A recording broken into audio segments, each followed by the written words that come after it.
the Lions got absolutely screwed. There's no other way to put it. I thought, going to bed and sleeping on it would help, but it hasn't. The Detroit Lions got robbed in that Cowboys game. This Dallas Cowboys and Detroit Lions games in many ways felt exactly like that Kansas City game week 1. The Lions were in a hostile environment with the team who was celebrating a really, really important milestone for their franchise during that game. For the Kansas City, it was hanging up the Super Bowl banner. For the Cowboys, that was Jimmy Johnson. And it was the perfect environment for whoever the road team was to lose. But the Lions refused to quit. Everything down to the fake punt in their own territory, and even the final score of the game. If the Lions get that 2-point conversion, it's 21-20. Exactly like the Kansas City game. And you know what's even worse of all? The worst part of all? Well, the Zebras also tried to step in. For that Kansas City game, the Detroit Lions got screwed by Juwan Taylor constantly jumping off sides or holding Aiden Hutchinson, their star player. I mean, for goodness sakes, it was like Juwan Taylor was a tailback. But the Zebras weren't called out until after the game because the Lions, for once in their history, were on prime time. And the Lions got screwed again out of a play they have run multiple times. They have had linemen catch passes multiple times. Not just this year, not just last year. Throughout Dan Campbell's tenure, trick plays thrown to the offensive linemen has been somewhat of a little bit of a staple, including against the Minnesota Vikings last year when Penei Sewell ran out on an out route. This was nothing new. But the Zebras stepped in. They put their thumb on the scale. And before I get into some of the details about this Lions game, because there are a lot of people unfairly criticizing Dan Campbell's decision-making,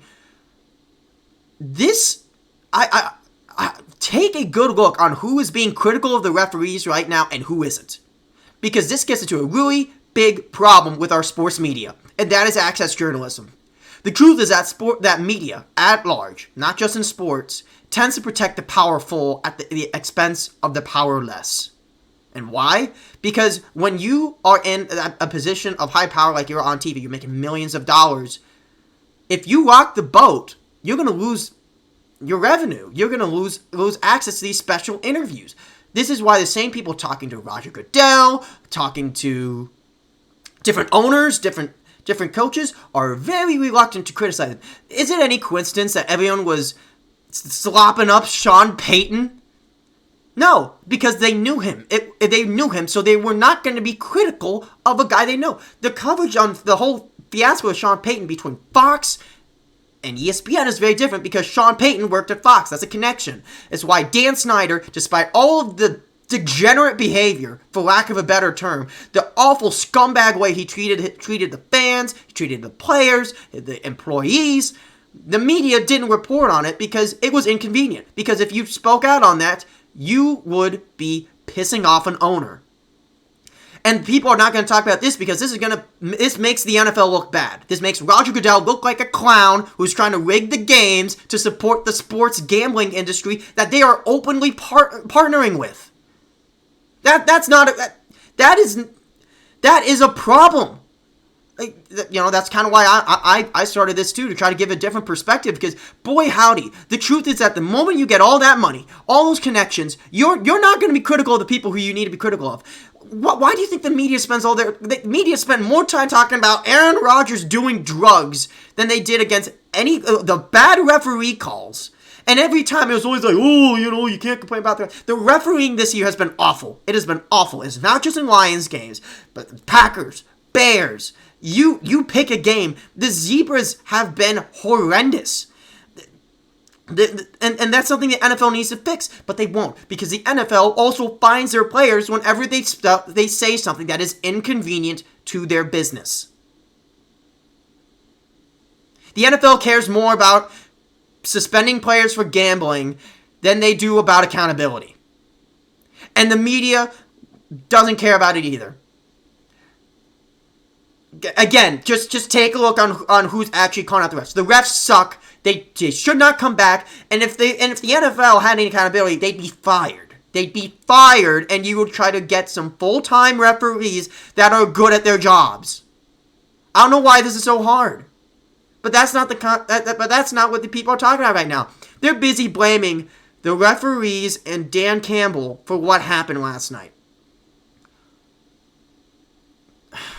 So let's talk about it. So, first and foremost, people are questioning Dan Campbell's decision making. Dan Campbell made the right decision every single time this game. What do I mean by that? First and foremost, you needed to do that fake punt in your own territory. You know why? Because you had no momentum. And you were in Dallas. And the moment Dallas got the ball back, they were going to score. They were going to score in that situation. They're starting to get a ton of momentum. And the moment that fake punt happened, there went the momentum. And the Lions were able to get some juice and go down the field. Now, the 4th and 4 decision to go for it, a lot of people were criticizing. I agree with the call. I agree with the decision 100% of the way. You're on the 4-yard line. You're close. And a field goal doesn't change the math for you. You're still losing. And some people are going to say, oh, down the line that would have changed it. You can't do that. Butterfly effect. You change one little thing, everything changes. So the moment you kick that field goal, every other situation that Dallas is in is completely different. Who knows if they don't try to get more aggressive and try to go for it on their own, not in their own territory, but like, try to go for it on a 4th and short situation or a 3rd and medium. Maybe they have a more 4-down mentality in mind because the game is closer. But that's a whole lot of what ifs. And Dan Campbell going for 2 was always the right call. This defense, the Lions defense played well, but they were gassed. They were starting to get leaky, and the Lions were also on the road. When you are on the road and underdogs, you take the win. The longer you let that hang around, the home team is going to find a way back in it. So it was always the right call. And who knows if the Lions would have actually scored if they got the ball back in overtime, because let's face it, guys, the Lions offense did not have a great game. They didn't. There's no other way to put it. They just did not have a good game overall. But I stand by each go for it decision. And again, you had open guys and you had chances, but the refs took away your first go-to, which that shouldn't have happened. It shouldn't have happened. But let this be a lesson. First and foremost, the conversations around these referees are only going to get hotter because of sports gambling. There are people who are betting a lot of money on these games or on these parlays and making some risky financial decisions. And whenever that happens, everything is going to get put under a microscope. It's why everyone was super critical of the Bengals when Joe Burrow got injured. It was because a bunch of gamblers put money on the Bengals winning or on Joe Burrow doing well, and then he lost a bunch of money and freaked out. And the NFL has a problem. Either get out of the sports gambling business, or you need more accountability so that we're not going to keep having this conversation. That's it. Pure and simple. But for the Lions and Cowboys, this win, the win for Dallas, it means a few different things. First off, the Lions are out of the 1 seed. They're going to be the 3 seed, just like I kind of figured they would be. But more importantly, this is now a rallying cry for Detroit. It's a rallying cry for fans. It's a rallying cry for players. It's a rallying cry for everyone who is a Michigander or, Lions adjacent or affiliated. This is a cursed franchise who, even when they get out of their own way, can't help but get tripped up by the zebras who have been a thorn in their side.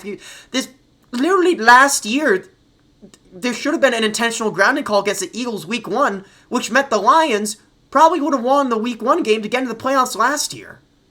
And last year, the Lions also got screwed over indirectly by the Rams team. The NFL has a lot of problems. They need to fix it. The media won't. That's the long story short of that.